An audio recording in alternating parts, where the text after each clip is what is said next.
Hello students, it's me your Vaibhav sir and I welcome all of you guys to Achievers Academy e-learning app where learning is made simple by making it conceptual.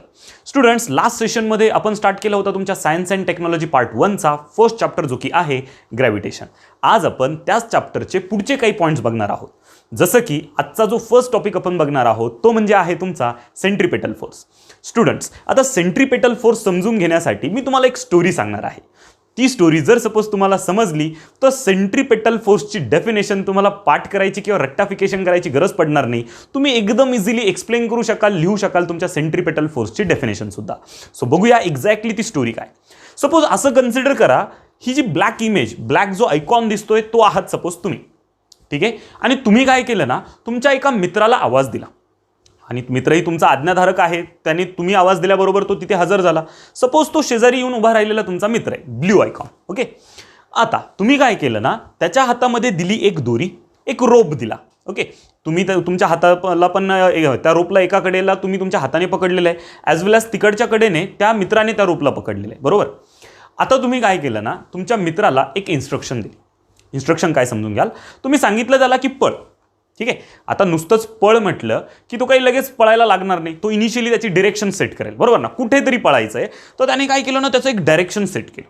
Direction set केलं काहीसं असं, त्याने ठरवलं की आता upward डायरेक्शनमध्ये पळायचं, ठीक आहे. सो आता तो पळायला सुरू करण्यापूर्वी मी काय करतो ना, थोड्या वेळासाठी ही जी रोप आहे, ही जी दोरी आहे, हिला इनविजिबल करतो, पायात नको अटकायला ना उगाचच.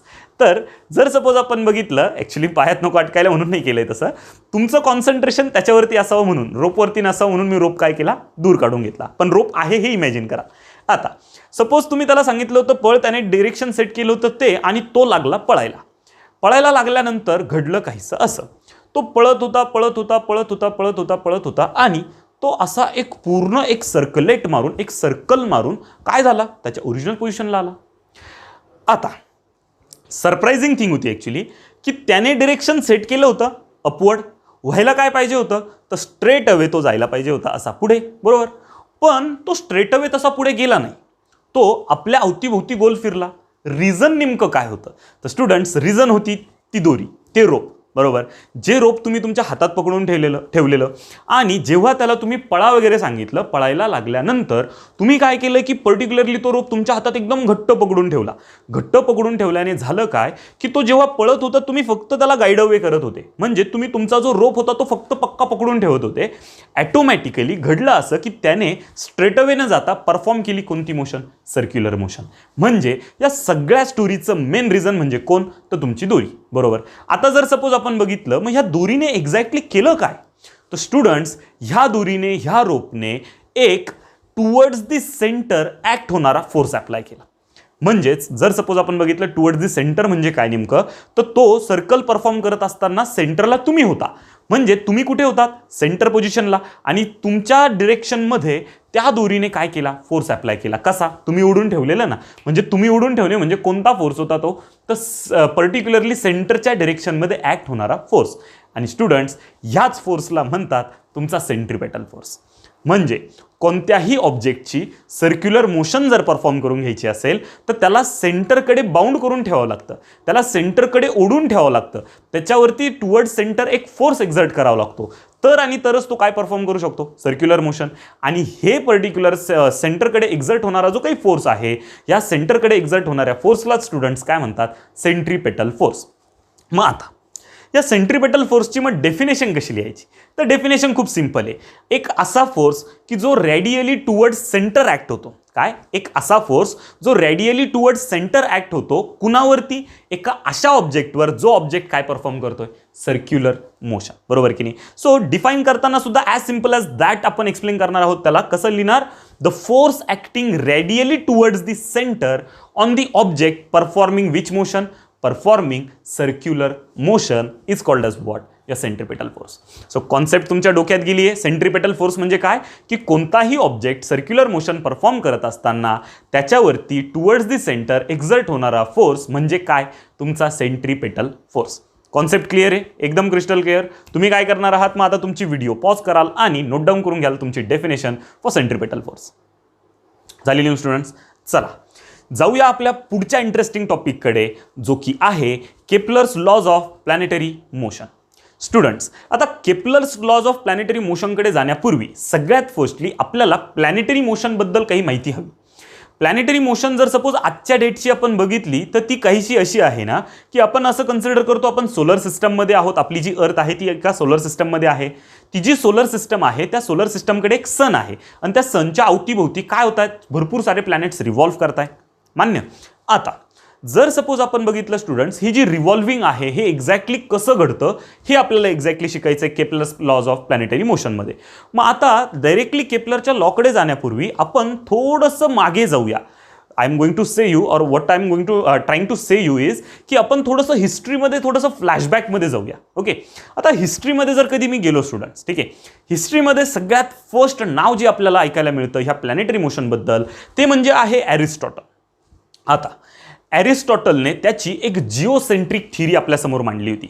जिओसेंट्रिक थिअरी एक्झॅक्टली काय, तर त्याचं म्हणणं असं होतं की आपण जर सपोज बघितलं आपल्या पूर्ण डे स्पॅनमध्ये 24 आवर्सच्या डे स्पॅनमध्ये जर सपोज आपण बघितलं ॲक्च्युली त्यातला 12 आवर्सचा डे असतो आणि 12 आवर्सची नाईट असते, तर पण आपण कन्सिडर केलं की एक डे आपण म्हणतो ना 24 आवर्सचा एक डे असतो.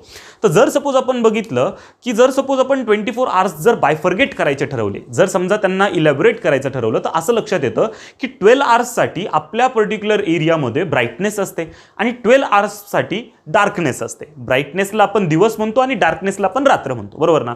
तर ॲरिस्टॉटलचं काय म्हणणं होतं ना की बाबा 12 तास जर समजा दिवस राहतोय आणि 12 तास जर समजा तुमची रात्र जर राहत असेल तर 100% आपल्या अर्थला लाईट देणारा जो सोर्स आहे तो 12 तासांसाठी आपल्या समोर येतोय आणि 12 तासांसाठी आपल्या पाठीमागे जातोय. म्हणजे तो आपल्या अर्थच्या अवतीभोवती फिरतोय.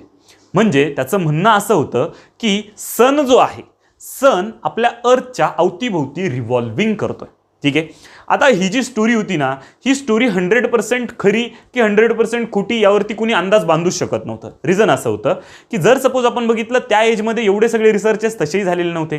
आणि सेकंड इम्पॉर्टंट थिंग अशी होती की ॲरिस्टॉटलला त्या एजमध्ये इतका मान असायचा, इतकं जास्त व्हॅल्युएशन असायचं की त्याला जर कुणी आर्ग्यू करायला गेलं ना तर त्याला डायरेक्टली क्रॉसवरती लटकून द्यायचे.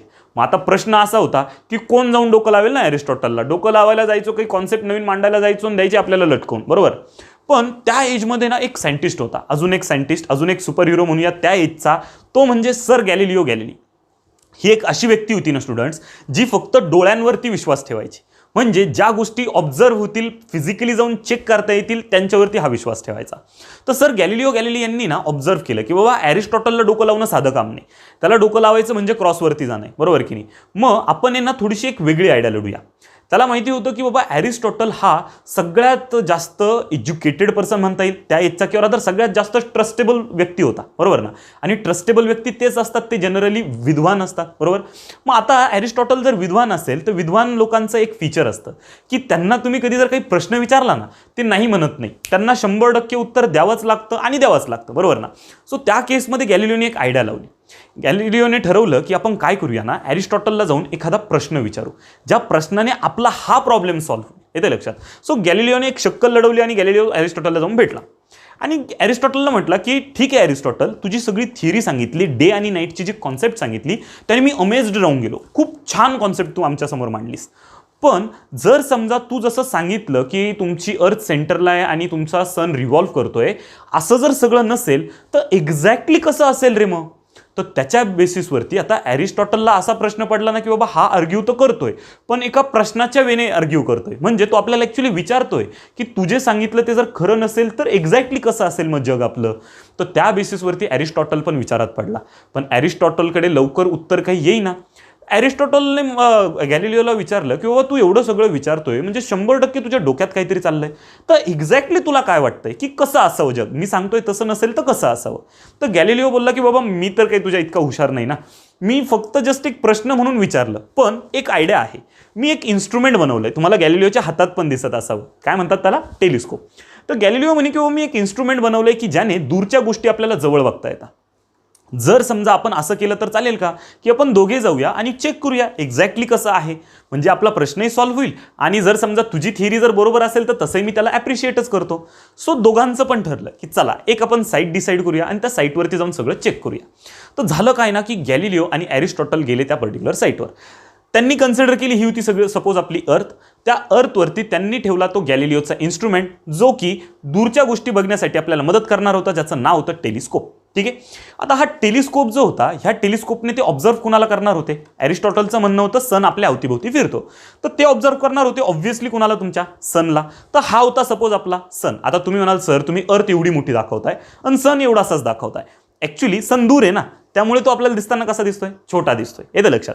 सो आता मग काय केलं ना त्यांनी ना, जो काही पर्टिक्युलर टेलिस्कोप होता त्या टेलिस्कोपचा जो क्रॉस वायर असतो, म्हणजे टेलिस्कोप तुम्ही फोटोग्राफी करत असाल, फोटोग्राफी करत असताना आपल्या फोटोग्राफीच्या फ्रेममध्ये असा एक चौकोनी फ्रेम येऊन जातो आणि सेंटरला एक क्रॉस वायर असते बघा, बरोबर ना, ज्याने आपण फोकसिंग करतो, बरोबर. सो सेम तशा टाईपचं क्रॉस वायर तुमच्या टेलिस्कोपला पण असते. ती क्रॉस वायर यांनी काय केली ना तुमच्या सनवरती सेट केली. ठीक आहे. आता सनवरती सेट केल्यानंतर एरिस्टॉटलच्या म्हणण्यानुसार जर सगळी थिअरी असती तर काय घडायला पाहिजे होतं? तर तुमची जी ऑर्बिट आहे ती राहायला पाहिजे होती काहीशी अशी, बरोबर. म्हणजे अर्थच्या अवतीभोवती तो सन रिव्हॉल्व होताना आपल्याला भेटायला पाहिजे होता. पण स्टुडंट्स तिथे घडली काही वेगळीच गोष्ट. तुमचा सन तिथनं मूव्ह न होता ॲक्च्युली मूव्ह झाला होता टेलिस्कोपच. म्हणजे टेलिस्कोप ठेवलेला होता अर्थवर, म्हणजे सन न मूव्ह होता प्रॅक्टिकली मूव्ह झाला होता कोण? तर तुमची पर्टिक्युलर अर्थ, बरोबर. आणि ती जी ऑर्बिट होती जशी आपण इमॅजिन केली होती तशी न राहता ऑर्बिट होती काहीशी अशी. जिथे विषय क्लिअर झाला की बाबा सन आपल्या अवतीभोवती रिव्हॉल्व करत नाही, आपण सनच्या अवतीभोवती रिव्हॉल्व करतोय. आपणच नाही तर आपल्यासारख्या भरपूर हेवनली बॉडीज आहेत की ज्या सनच्या अवतीभोवती रिव्हॉल्व करतात, ज्यांना लॅटर ऑन आपण वेगवेगळ्या प्लॅनेट्सच्या नावाने ओळखायला लागलो. मग या केसमध्ये आता रिसर्च एकदम क्लिअर झाला होता की सनच्या अवतीभोवती आपण फिरतो. सगळ्या पर्टिक्युलर तेव्हाच्या एजने त्याला एक्सेप्ट पण केलं आणि खूप छान पद्धतीने सगळं चालू होतं. आता विषय असा झाला की त्यानंतर एक टायको ब्राहे नावाचा सायंटिस्ट होता. टायको ब्राहेचा रिसर्च चालला होता सेम अगेन ह्याच प्लॅनेटरी मोशन्सवरती, आणि तो एक मॅथमॅटिशियन म्हणून अपॉइंटेड पण होता त्या एजचा. ठीक आहे. तर त्याचा रिसर्च चाललेला. तर त्याचा एक हेल्पर होता केपलर नावाचा, सर जोहॅनस केपलर. हा हेल्प करत होता पर्टिक्युलर टायको ब्राहेला त्याच्या रिसर्चमध्ये, आणि सगळं छान स्टोरी चालली होती. पण झालं काय ना की अचानक टायको ब्राहेची झाली डेथ. आता टायको ब्राहे गेल्याने काय झालं ना की ती जी पद होतं पर्टिक्युलर ते मॅथमॅटिशियनचं, तो जो रिसर्च पुढे घेऊन जायचा होता, तो रिसर्च पुढे घेऊन जाण्यासाठी एकच व्यक्ती होता ज्याला ह्या सगळ्यांचं नॉलेज होतं, ते म्हणजे होता केपलर, बरोबर. सो त्यांनी काय केलं ना, केपलरला अपॉइंट करून टाकलं मॅथमॅटिशियन म्हणून, आणि केपलरने काय केलं ना पर्टिक्युलरली हा रिसर्च स्टार्ट केला. सो आपण जर सपोज बघितलं, स्टोरी तुमची आत्ताच एंड झालेली नाही आहे, इकडं इंट्रोड्यूस होतोय आता आपला नवा हिरो, तो म्हणजे सर जोहॅनस केपलर. ओके. आता जसं गॅलिलिओ आणि एरिस्टॉटलची सगळी स्टोरी आपण समजून घेतली, तशीच स्टोरी केपलरने देखील केली होती. केपलरने सुद्धा काही एक्सपेरिमेंट्स केले होते. केपलरने सुद्धा त्याची काहीतरी एक थिअरी मांडली होती की ज्या थिअरीमुळे आपल्याला आपले बरेचशा प्रश्नांची उत्तरं मिळाली. तर चला बघूया एक्झॅक्टली केपलरचे काय विचार होते. केपलरने बघितलं की बाबा गॅलिलिओ असेल, एरिस्टॉटल असेल किंवा आत्तापर्यंतची थिअरी असेल, ती थिअरी कशी आहे ना की सन आहे एक, त्या सनच्या अवतीभोवती एक सर्क्युलर ऑर्बिट आहे. ठीक आहे. ज्या सर्क्युलर ऑर्बिटमध्ये आपली अर्थ रिव्हॉल्व करते, बरोबर ना. आपण गॅलिलिओचा रिसर्च जर बघितला तर ही स्टोरी आपल्या लक्षात येते. आता त्यांनी एक विचार केला की तुमच्या अर्थचं आणि सनचं जे डिस्टन्स आहे ते किती आहे. तर त्याने बघितलं की अर्थ अशी रिव्हॉल्व करणार आहे. रिव्हॉल्व करत असताना अर्थचे वेगवेगळे लोकेशन्स असू शकतात, आणि त्या वेगवेगळ्या लोकेशन्सपासून जर सनचं डिस्टन्स चेक करायला गेलो तर ते कसं भासेल बरं. तर सपोज आपण पहिल्या लोकेशनपासून जर चेक केलं तर तुमची अर्थ इथे होती. सेकंड लोकेशन जर चेक केलं अर्थचं तर अर्थ तिकडे होती. थर्ड लोकेशन मी जर समजा कन्सिडर केलं तर इथे असू शकते अर्थ, किंवा अर्थ इथे असू शकते. म्हणजे पूर्ण रिव्हॉल्युशन करत असताना अर्थचे हे 4 पॉसिबल लोकेशन्स आहे. मग आता आपण चेक करूया की सनचं आणि अर्थचं डिस्टन्स किती. आता हे का करतोय मी तुम्हाला पुढे सांगतो, पण पहिले बघून घेऊया. आपण जर पहिल्या लोकेशनपासून जर चेक केलं ना तर एवढं डिस्टन्स आहे. सेकंड लोकेशनपासून चेक केलं तर इतकं डिस्टन्स. थर्डपासून एवढं आणि फोर्थपासून एवढं. मग आता आपण जर ऑब्झर्व केलं सगळे जे डिस्टन्सेस आहेत, सगळे डिस्टन्सेस कसे आहेत तर सेम आहेत. मग आता जर सगळे डिस्टन्सेस जर सेम आहे तर अशी कोणतीच कंडिशन येत नाही की ज्या कंडिशनला अर्थ सनपासून दूर जाते किंवा अर्थ सनच्या जवळ येते. मग जर अर्थ सनपासून दूर पण जाणार नाही आणि अर्थ जर सनच्या जवळ पण येणार नाही तर तुमचे वेगवेगळे क्लायमेट येतील कसे. म्हणजे मला म्हणायचं काय की तुमचा समर जर येतोय अर्थवरती, समर सीझन असतो ना अर्थवर, तर समर सीझन कशामुळे येऊ शकतो रे, तर अर्थवरती हीट वाढल्यामुळे. अर्थवरती हीट वाढवण्यासाठी सोर्स कोण, तर सन आहे. आता सनने जर समजा अर्थला जास्त हीट द्यायची जर ठरवली तर काय करावं लागणार, सनला अर्थच्या जवळ जावं लागेल किंवा अर्थला सनच्या जवळ जावं लागेल. पण सन तर सेटल्ड आहे, सेंटरला आहे, तो आपणच मुव्हिंग आहोत, म्हणजे आपल्या अर्थलाच सनच्या जवळ जावं लागेल. पण जर सर्क्युलर ऑर्बिट जर कन्सिडर केली की जी आत्तापर्यंतची थिअरी सांगत होती, तर अर्थची अशी एकही पॉसिबिलिटी दिसत नाही की ज्याच्यात तुमची जी काही पर्टिक्युलर अर्थ आहे जी सनच्या जवळ जाते. किंवा दुसरी गोष्ट, अशी कोणतीच पॉसिबिलिटी पण दिसत नाही की जिने विंटर येऊ शकतो. म्हणजे आपण जर बघितलं आपल्याकडे विंटर सीझन येणे म्हणजे कदाचित सन आणि अर्थचं डिस्टन्स इन्क्रीज होत असेल, पण आपण जर बघितलं सगळे डिस्टन्सेस अगेन सेम आहे, म्हणजे विंटर येण्याची पण पॉसिबिलिटी नाही. ह्या गोष्टीवरती केपलरने खूप सारा विचार केला आणि पॉसिबिलिटीज शोधत होता की बाबा सर्क्युलर नाही तर कशी ऑर्बिट असू शकते, आणि तो पोचला कंक्लुजनला. कंक्लुजन काय बघा, त्याला एक शेप लक्षात आला. तो शेप म्हणजे होता इलिप्स. ठीक आहे, आता इलिप्स जर बघितला ना स्टुडंट्स, इलिप्स ड्रॉ करण्यासाठी कुठला एक सिंगल सेंटर नसतो. इलिप्सला ड्रॉ करण्यासाठी लागतात 2 फोकस पॉईंट्स, जसे की हे. ठीक आहे, ह्या दोघांना काय म्हणायचं, फोकस पॉईंट. पहिला असतो F1, दुसरा असतो F2. ठीक आहे, 2 फोकस पॉईंट्स असतात इलिप्सला. आता याने एक विचार केला, जर समजा आपला सन जर ह्या फोकस पॉईंटवर असेल, आयदर इकडच्या म्हणा किंवा तिकडच्या म्हणा. ठीक आहे, जर समजा तुमचा सन जर असा फोकस पॉईंटला जर ठेवला आणि आपली अर्थ जर ह्या इलिप्टिकल ऑर्बिटमध्ये जर सनच्या अवतीभोवती फिरवली, कशी, सपोज ही आहे तुमची अर्थ आणि हिला फिरवलं आपण कसं, तुमच्या इलिप्टिकल ऑर्बिटमध्ये, तर त्या केसमध्ये काय घडेल. तर स्टुडंट्स, त्या केसमध्ये आता तुमची अर्थ एकदा सनच्या जवळही गेली, एकदा सनपासून दूर पण गेली. कशी, तर अर्थचं एक तर हेही लोकेशन असू शकतं किंवा तेही लोकेशन असू शकतं. रिव्हॉल्विंग करत असताना ती पूर्ण पेरिफेरीत फिरली म्हटल्यावर ती इथे पण कन्सिडर करू शकतो आपण अर्थला, तिकडे पण कन्सिडर करू शकतो. जेव्हा इकडे होती त्यावेळी सनपासून अर्थचं डिस्टन्स होतं हे, बरोबर. तेच जर सपोज आपण बघितलं जेव्हा अर्थ तिकडे होती तेव्हा सन आणि अर्थचं डिस्टन्स होतं हे. जर सपोज आपण बघितलं पहिलं जे डिस्टन्स आहे ते आहे लार्ज आणि सेकंड जे डिस्टन्स आहे स्टुडंट्स ते होतं कसं, लेस. यात एक नवीन कॉन्सेप्ट त्याच्या समोर आली की बाबा आता असं जर काही घडलं तर 100% अर्थवर वेगवेगळे क्लायमेट्स येऊ शकता, कोल्डनेस पण येऊ शकते, ॲज वेल ॲज तुमची पर्टिक्युलर समरसारखी हीट पण इन्क्रीज होऊ शकते. आणि त्याच्या बेसिसवरती त्याने त्याचं कंक्लुजन स्टेट केलं त्याच्या फर्स्ट लॉमध्ये. यालाच ॲक्च्युली म्हणतात स्टुडंट्स केपलर्स फर्स्ट लॉ. ठीक आहे, आता मग एक्झॅक्टली केपलरचा फर्स्ट लॉ काय सांगतो, मी जी स्टोरी तुम्हाला सांगितली तीच फक्त लॉच्या टर्म्समध्ये काय करणार इकडे स्टेट करणार.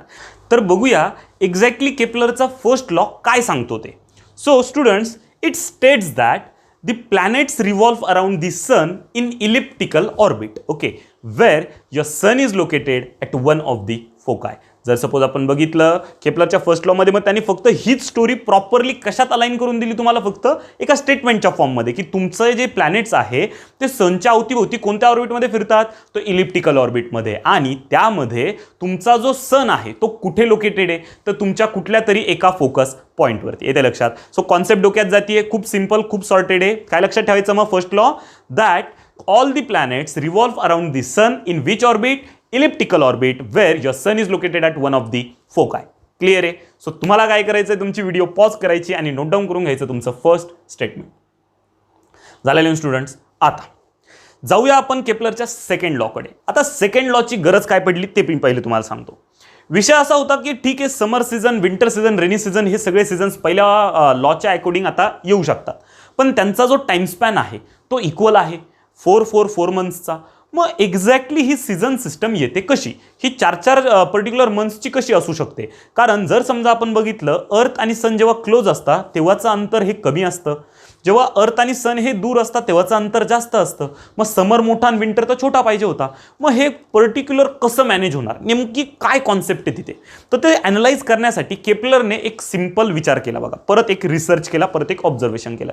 त्याने कन्सिडर केलं की ठीक आहे, आपली ऑर्बिट कशी आता इलिप्टिकल, आणि त्यात आपला सन कुठे, कुठल्या तरी एका फोकस पॉईंटवर, सपोज तिकडच्या फोकस पॉईंटवरती आपण कन्सिडर केला आपला सन. आता समजा आपली अर्थ आहे तुमच्या लोकेशन एला. ठीक आहे, जसं की मी तिकडे मार्क केलं आहे तुमचं लोकेशन ए, आणि सपोज कन्सिडर केली इथे तुमची अर्थ आहे, आणि तुमच्या अर्थला सनला जॉईन करणारी सपोज ही आहे तुमची लाईन. ठीक आहे, आता आपण जर बघितलं तुमची अर्थ जी आहे ती अर्थ रिव्हॉल्व करत असताना काहीतरी टाइम कन्झ्युम करते. सपोज मी काय केलं ना, एक टाइम घेतला, टाइम टी. म्हणजे मी जर ऑब्झर्वेशन घेतलं टाइम टी साठी, तर आफ्टर टाइम टी, ठीक आहे, म्हणजे टाइम टी नंतर जर सपोज ऑब्झर्व केला, आता टी म्हणजे काय ना, की मी कुठली तरी एक व्हॅल्यू घेतली, समजा 5 दिवस 6 दिवस म्हणजे टी असेल. ठीक आहे, सो आफ्टर टाइम टी आपण जर अर्थला ऑब्झर्व केलं की अर्थ कुठे पोचली, तर स्टुडंट्स तुमची अर्थ ही पोचते तुमच्या लोकेशन बीला. ठीक आहे, आता तुमचं हे जे लोकेशन बी आहे, ठीक आहे, लोकेशन बीला तुमची अर्थ पोचलेली आहे. आता पुन्हा एकदा आपण ती लाईन ड्रॉ करूया जी सन आणि प्लॅनेटला जोडते. सपोज ही ड्रॉ केली तुमची ती लाईन. आता तुमच्या सन आणि प्लॅनेटला जोडणारी जी लाईन आहे, सन आणि अर्थला जॉईन करणारी जी लाईन आहे, त्या लाईनने काय केलं ना, जेव्हा तुमची अर्थ टाइम टी मध्ये मोशन परफॉर्म करत होती, त्या लाईनने काही एरिया स्वीप केला. काही एरिया स्वीप केला म्हणजे काय, काही एरिया कव्हर केला, आणि तो एरिया म्हणजे होता तुमचा एरिया ASB. बरोबर. आता हा जो ASB इतका एरिया आहे तो तिने किती वेळात स्वीप केलाय, तर टी इतक्या टाइममध्ये. मान्य इथपर्यंतची स्टोरी. मी काहीच केलं नाही, मी फक्त तुम्हाला स्टोरी सांगतोय की काय काय घडलं ते. मग आपण काय करूया ना, हे नोट डाऊन करून ठेवू, एक पॉईंट नोट करून ठेवू. काय नोट करून ठेवायचं आहे की in time period T the line joining sun and planet sweeps area ASB. म्हणजे तुमचा जर सपोज टाइम पिरियड टीला जर तुम्ही मॉनिटर केलं तर टाइम पिरियड टी मध्ये तुमची अर्थ आणि तुमच्या सनला जोडणारी एक जी लाईन आहे ती लाईन काय करते, एरिया स्वीप करते किती, ASB इतका. मान्य. स्टोरी इथपर्यंत क्लिअर आहे. ठीक आहे. आता असं कन्सिडर करा की आता आपली अर्थ आहे लोकेशन सी ला. ठीक आहे. काही दिवसांनंतर मी परत ऑब्झर्वेशन केलं, अर्थ पोहोचली होती लोकेशन सी पर्यंत. ठीक आहे. आता लोकेशन सी वरती असताना मी सन आणि प्लॅनेटला म्हणजे सन आणि अर्थला जॉईन करणारी लाईन जर ड्रॉ करायची ठरवली तर कशी राहणार, ती राहणार काहीशी अशी. बरोबर. आता मी अगेन तोच टाइम टी घेतला जो मी पहिल्या केसमध्ये घेतला होता. ठीक आहे. मी परत एकदा काय केलं ना की आफ्टर टाइम टी चेक केलं अर्थ कुठे जाते. ठीक आहे. So after time T your अर्थ वेंट ओव्हर हियर. म्हणजे अर्थने ट्रॅव्हल केलं स्वतःला आणि पोचली लोकेशन डीला.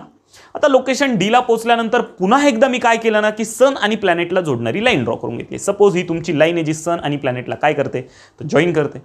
आता सन आणि प्लॅनेटला जॉईन करणारी ही जी मी सेकंड लाईन ड्रॉ केली स्टुडंट्स, ही लाईन ड्रॉ केल्यानंतर जर सपोज आपण ऑब्झर्वेशन जर केलं की टाइम टी मध्ये या सन आणि प्लॅनेटला जॉईन होणारी लाईन किती एरिया स्वीप करते, तर इकडे तिने स्वीप केलाय स्टुडंट्स एरिया किती, एरिया तुमचा CSD इतका. बरोबर की नाही. आता हा CSD इतका एरिया अगेन किती वेळात झालाय स्वीप, टी इतक्या टाइममध्ये. म्हणजे आपण अजून एक वाक्य लिहू शकतो काय, in time period T, in time period T line joining sun and planet sweeps area CSD.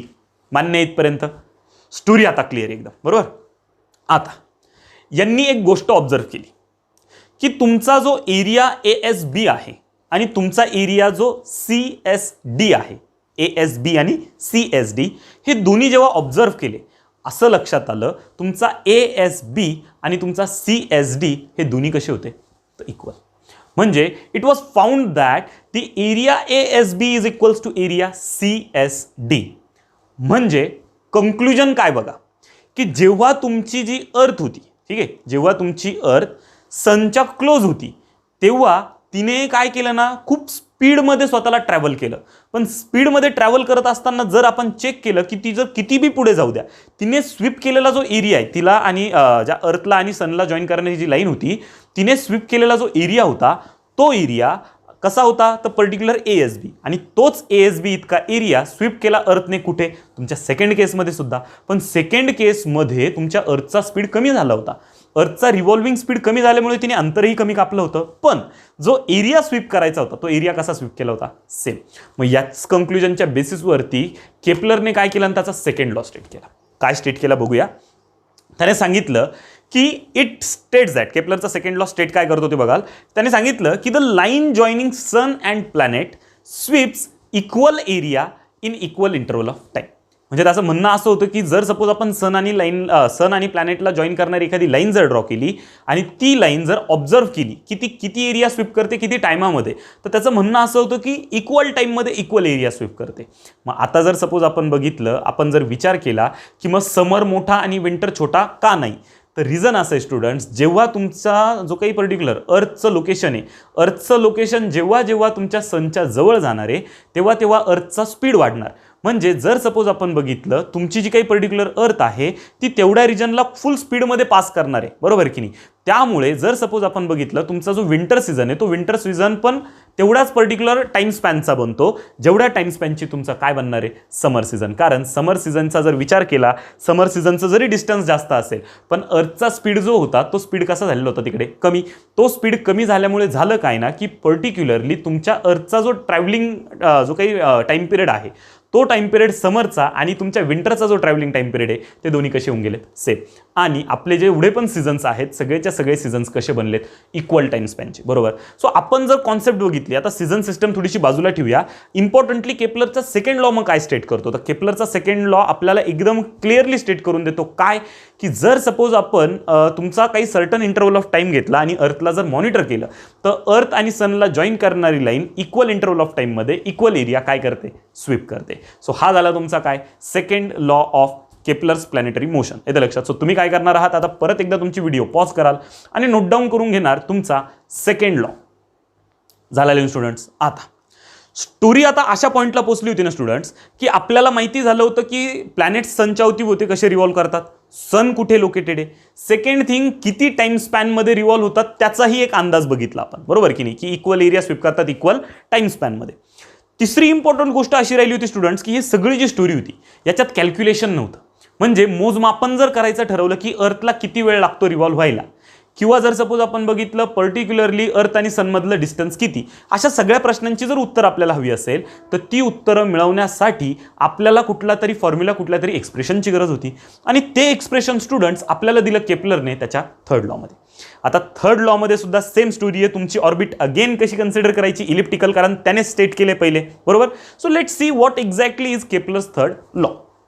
नीट लक्ष द्याल. आता केपलर्स थर्ड लॉकडे जाण्यापूर्वी मी दोन कॉन्सेप्ट्स तुम्हाला सांगू इच्छितो. पहिली कॉन्सेप्ट समजून घ्या. जर समजा तुमची हे लोकेशन असेल तुमच्या सनचं, सन आहे कुठल्या तरी एका फोकस पॉईंटला, आणि ही असेल सपोज तुमची अर्थ.